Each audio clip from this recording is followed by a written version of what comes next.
Hi, my name is Leslie Flores. I am in Miss Spence third period English 3 class, and my project is over Alexander III, also known as Alexander the Great, King of Macedon. Alexander spent his childhood watching his father transforming Macedonia into a great military power, winning victory after victory on the battlefields throughout the Balkans. At age 12, he showed his equestrian skill to his father and all who were watching, when he tamed Bucephalus, an unruly stallion horse, unable to be ridden and devouring the flesh of all who tried. Alexander would ride Bucephalus in all of his major battles, together till the very end. When he was 13, Philip hired the Greek philosopher Aristotle to be Alexander's personal tutor. During the next 3 years, Aristotle gave Alexander a training in rhetoric and literature and stimulated his interest in science, medicine, and philosophy, all of which became of importance in Alexander's later life. The royal family split apart when Philip married Cleopatra, a Macedonian girl of high nobility. At the wedding banquet, Cleopatra's uncle, General Attalus, made a remark about Philip fathering a legitimate heir, one that was of pure Macedonian blood.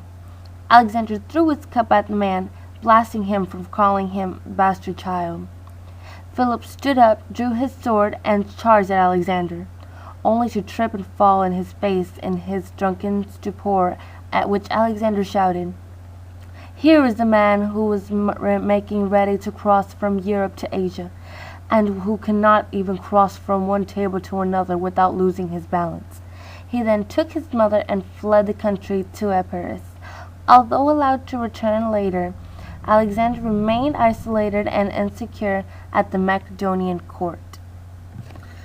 In the spring of 336 BC, with Philip's Persian invasion already set in motion, the king was assassinated by a young Macedonian noble, Pausanias, during the wedding ceremony.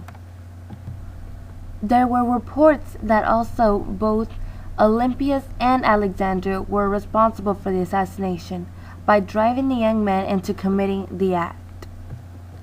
Philip, the great Macedonian conqueror, was dead.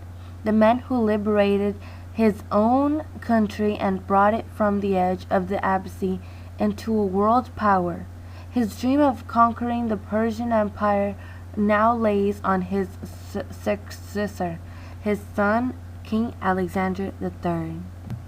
Once he ascended on the Macedonian throne, Alexander quickly disposed of all his domestic enemies by ordering their execution.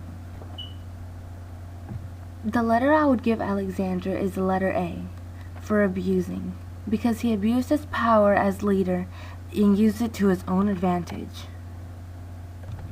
For example, Alexander was very pejorative towards his allies and always making threats of harbinger. He never learned to rationalize any of his arguments, and as a leader he was very adroit, and that was very microscopic to everyone in his power.